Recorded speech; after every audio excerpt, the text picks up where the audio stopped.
Bismillahirrahmanirrahim. Assalamualaikum warahmatullahi ta'ala barakatuh. Alhamdulillah Rabbil Alamin. Wassalatu wassalamu ala asyrafil anbiya wal mursalin wa ala alihi wa sahbihi ajma'in. Alhamdulillah, in my previous video I have explained to you about our Pi-CBT concept in terms of IIAS. You should remember, go back to our video. First we have intention, then intervention, then attitudinal A for attitudinal change and transformation, and then S is for self-actualization. So that is the conceptual framework for us to actually go into Pi-CBT so that we can expand the realm of our understanding at the spiritual, emotional, mental and physical level. And I've also explained to you in the few videos before that of the 5R. Remember the 5R? What are the 5R? You must remember the 5R. The 5R that we have: realize, record, review, reframe, relive. That means this is the toolkit that we're going to use. So this is the first toolkit I'm giving to you so that when you use your Pi-CBT approach to do counseling or to do life coaching, you must first develop the realization of who we are. What are we supposed to be? Because the aspect of realization is two aspects. One is the development of ourselves as a counselor or as a teacher or as a coach, and the other is the aspect of the person whom we are trying to help. Alright, so these two aspects is very important. So the motivational aspect and the aspect of self-realization for ourselves, so that we can develop within ourselves our attitudinal and values transformation and development for ourselves, because this is a two-way journey. So we have in the 5R concept, we start with realize who we are, what is our role insofar as how we're going to help others, as being the Caliph of Allah on this earth, how we are striving to make ourselves good, helping others to be good and making the world good. And then at record, we'll teach you the techniques of, for our client, what are the record if they have intrusive negative thoughts, repeating all over, or they have OCD, or they have many other of the problems, in terms of suicidal or bulimia or anorexia or whatever it is. What are their internal response in terms of the inner speech and inner automatic thoughts which are negative? So we can do the R methodology for recording. Then we review. So when we sit, role play between us and our client, we must then progressively review what are the challenges that they are facing and how we can help them step by step using, as I mentioned, the 5 gear. Always at realize, use gear 1, record gear 2, review gear 3, reframe gear 4 and relive gear 5. So you develop a relationship, you develop the sense of mercy, compassion, because we start with Ar-Rahman Ar-Rahim, imbuing the divine attributes, the small measure within us, that we start with mercy and compassion. And then from there we develop the empathy, and then from there we develop forgiveness, Ghafurul Wadud, forgiveness, and loving kindness. So that is the prerequisite for us to be a life coach in terms of positive Islamic cognitive behavior therapy conceptual framework, and then toolkit. So there I'm going to give you another toolkit, that is spirituality. What is spirituality? And there's a lot of research in spirituality. Naturally, we Muslims will have to develop our own range of spirituality quotient. What is our spiritual quotient, or what is our level of spiritual intelligence? So I'm giving you one open source. This is just, again, we have to use what is available in the secular world, because they have done a lot of research, even on research on spiritual intelligence, spiritual quotient. This is a research by David King, Dr. David B. King. You can go there, and he has uploaded into Google. Alright, and his concept is the SISRI 24, the Spiritual Intelligence Self-Report Inventory. SISRI means the Spiritual Intelligence Self-Report Inventory. So this is for us. That means we do this inventory, checking about our nature or level of spirituality. At what level is our spiritual quotient or our spiritual intelligence? And the score and all that I will describe to you one by one. Alright, so what does it say? The following statements are designed to measure various behavior thought processes, and mental characteristics. Read each statement carefully and choose which one of the 5 possible responses best reflect you by circling the corresponding number. If you are not sure, or if a statement does not seem to apply to you, choose the answer that seems to be the best. Do not skip. You must answer all questions. Please answer honestly and make a response based on how you actually are rather than how you would like to be. That means you are not going to measure yourself, your future, oh, I'm going to be like that. No, you just spontaneously, immediately do an inner spiritual reflection. The 5 possible responses are, all right, 0 means not true at all. 1, not very true to me. 2, somewhat true to me. 3, very true to me. 4, completely true to me. So you have 0, 2, 1, 2, 3, 4. All right? Okay? So let's go to the question. The first question is, I often question or pondered on the nature of reality. Do you always think about the nature of reality? Okay, so it is, if you do often, very continuously, then you are 4. Or you never think about your existence in terms of the deeper than the physical aspect of your existence, then it is a 0 or 1 or 2 or 3 depending on your reality as it is now. Number 2, I recognize aspect of myself that is deeper than my physical body. So you recognize aspects that you are more just than a physical body. Number 3, I spend time contemplating the purpose or reason of my existence. So do you spend time thinking and contemplating about the reason of your existence? Number 4, I'm able to enter higher states of consciousness or awareness. All right? So for Muslims, it's quite easy. What is your highest state of consciousness and awareness? Especially when you use Salah, Allahu Akbar. You straight away, you switch from the dunya to obedience or submission to Allah subhanahu wa ta'ala. So again, these questions are generic, but you must see this from the perspective of a Muslim, because I'm addressing positive Islamic cognitive behavior therapy, but I'm using the framework which is generic. Buddhists can use this, Hindu can use this, Muslims also can use this. This is a beautiful thing about this inventory of spiritual intelligence. All right, number 4, I'm able to enter higher states of consciousness or awareness. For Muslims, remember our salah, our muhasabah, muraqabah, whatever that we are doing. Okay, number 5, I'm able to deeply contemplate what happened after death. Again, Muslims, we have the whole scenario of death and after death, which is, we all know. So if you are a practicing Muslim, you would know. All right. Number 6, it is difficult for me to sense anything other than the physical and the material. That means it is difficult for me to sense anything. That means you have no sense of any other higher purpose other than the physical and the material. So this is an idea for person who see only from the material perspective. Number 7, my ability to find meaning and purpose in life helps me to adapt to stressful situation. All right? Are you able to use your Islamicity to find purpose and meaning in stressful situation, of how your communication with Allah, for example, in terms of Allahu waliyul ladina amanu, Allah is your protecting friend. Do you have that kind of very intimate relationship with Allah? All right? Number 8, I can control when I enter higher states of consciousness or awareness. So you can. All right? So if you are practicing Muslim, you know when to reflect, when to salah, when to dua, and so on. Number 9, I have developed my own theories about such things as life, death, reality, and existence. So again, for Muslims, that theory is based on what? The Aqidah of Islam. That means the 3 principles of Islam, Iman, and Ihsan. Number 10, I'm aware of a deeper connection between myself and other people. So you are aware of your interpersonal consciousness. Number 11, I'm able to define a purpose or reason for my life. All right, you have that why you are living here, the existential question.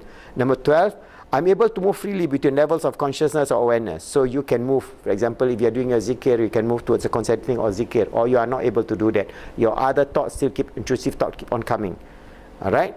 Number 13, I frequently contemplate the meaning of events in my life. Do you sit down in a quiet place and think about your own life, think about nature, think about your children, your family, things like that. I define myself by my deeper non-physical self. So you define yourself more as a spiritual being, not as a physical being. Number 16, when I experience a failure, I'm still able to find meaning in it. So when you fail doing something, you find that there is a lesson from failure. Number 16, I often see issues and choice more clearly while I am in the higher state of consciousness or awareness. So you can see the choices that you make from your feelings of inner thinking, all right, or from the feeling of the intuitive, all right. I often contemplate the relationship between human beings and the rest of the universe. So do you contemplate about the nature of human existence and the nature of this universe or this cosmos? I'm highly aware of the non-material aspects of life. So you're aware of that material things and the non-material aspect, the spiritual aspect, the mental aspect, the emotional aspect. I'm able to make decisions according to my purpose in life. So is your decision that you make congruent with your Islamic value system or with your way of life in which you aspire to do? Number 20, I recognize quality in people which are more meaningful than their body, personality or emotion. So you recognize the qualities of a person at the higher level, that is the spiritual level or the cult level. Number 21, I have deeply contemplated whether or not there is some greater power or force, i.e. God, goddesses, divine being, higher energy and so on. So in Islam, we have Allah as the absolute creator who have no partner. So we contemplate about the attributes of Allah. In Islam, we don't contemplate on the Zat of Allah. The nature of Allah, the creator, is not known to us, but His attributes. Then we have in the Quran 99 attributes of Allah and His unlimited perfected attributes. Number 22, recognizing the non-material aspect of life helped me to feel centered. That means you are centered, you feel happy, centered. That means you know that there is a greater purpose of existence just beyond eating, sleeping, having sex or having money and so on. Number 23, I'm able to find meaning and purpose in my everyday experience. So every day that you do every small thing, that means helping the poor or doing your zikr or doing your prayer or even eating with your bismillah, or looking after your children, whatever, everything that you do in life, you find a greater meaning and you feel that there is a purpose to all the things that you do. Number 24, I have developed my own techniques of entering higher state of consciousness or awareness in Islam. Again, this technique is not our own technique, but the technique as recommended in the Quran and the Sunnah, and all the areas of zikrullah, muhasabah, muraqabah, and all the other techniques that our ahlul tasawwuf, the people who are practicing ihsan and tasawwuf, they can go into this understanding, and to a certain extent understand some of these things. So these are the 24 questions. Alright, so for total spiritual intelligence, sum all, response and subscale after accounting for reverse code. Reverse code is item 6. Remember item 6 I told you? Alright, it is difficult for me to sense anything other than the physical or the material thing. So if you put 4 there, then that is become a 0. Alright, you go back to item 6. Alright, go back to item 6. Alright, item 6. It is difficult for me to sense anything other than the physical and material. So if you have scored in your score is here, that means this becomes 0, 1, 2, 3, 4. Because this is not a trick question, but this is a reverse question, just to ensure that there is a balance in terms of the CISRI scale, 24. Alright, so go back to the... Okay, we go back to the score. So you have sum total is 96. That means the higher is your score, the more spiritually intelligent you are. I mean your spiritual quotient is higher. So if your score is 96, wow, that is perfect score. I don't think so any of us can claim to have the perfect score 96. Alright, so the 24 items is 96. Reverse coding for take into account number 6. So when you code total up except for number 6, you reverse code, your 4 become 0, 0 become 4. Alright, higher score represent higher levels of spiritual intelligence or each capacity.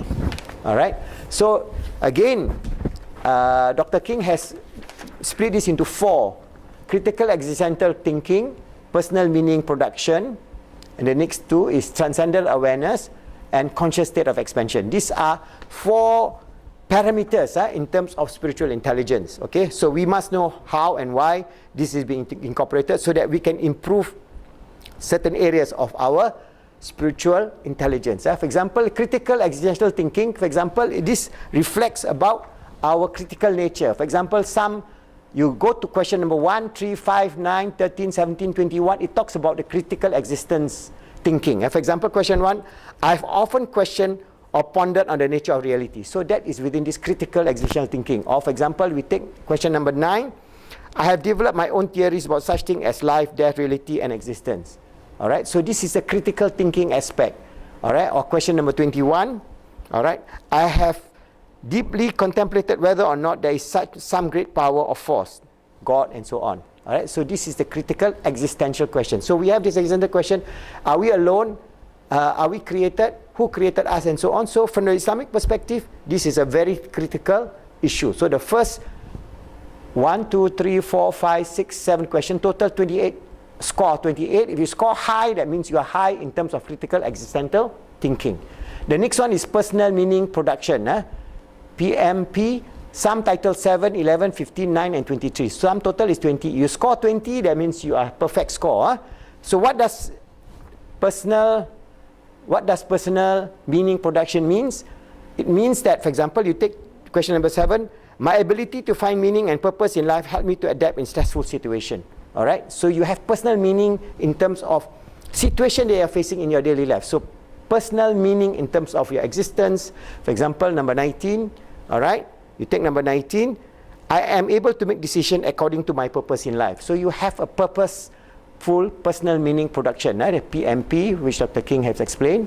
Number 3, okay, transcendental awareness. So this is where you understand your transcendental awareness. Example, sum number 2, number 6 is the reverse. All right, as mentioned to you, you reverse is score. For example, number 2, we say, I recognize aspects of myself that are deeper than my physical body. Or question number 22, for example, recognizing the non-material aspect of life helped me feel more centered. So this is transcendental awareness, all right, in terms of beyond the physical realm. That means this can be said that we are aware at our akal level. All right, and this can be stated conscious state expansion, CSE, item 4, 8, 12, 16, and 24. Total score, perfect score is 20.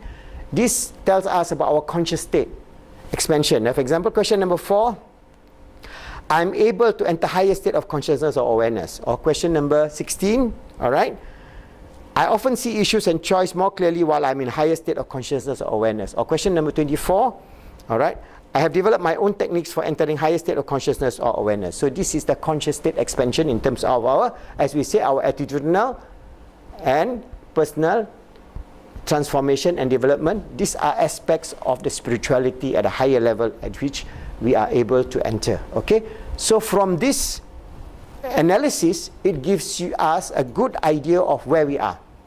So we can use this for ourselves, especially if we are going to be a life coach or counselor. Then look at the areas in which we are weak. Also, we can apply the same test to our client, all right, in a very simple manner, but you must have their permission, and maybe also understand, give them some preliminary of how to use this spiritual intelligence questionnaire. And don't take this as be all and end all. It's just an indication. But this indication is there's a lot of statistical references to this Dr. King's work. I think I need not go into that depth, but at least we have this spiritual quotient and intelligence test in which we can administer as one of the toolkits within positive Islamic cognitive behavior therapy. Inshallah, the Ummah will then be able to develop. I remember this is just, as I say, I'm taking research from other people, non-Muslims, who have developed this quotient and this intelligence framework. We Muslims, inshallah, when we develop Islamic psychology framework, we'll be able to do a good job, specifically for the Ummah, inshallah, using all the parameters that we have seen in this research, so that we can be truly, fully implementing our positive Islamic cognitive behavior therapy, always striving, inshallah, to understand that we are the Caliph of Allah on this earth, always striving and making ourselves good, helping others to be good, making the world good, so that we can be blessed with the goodness of this world and the hereafter, inshallah.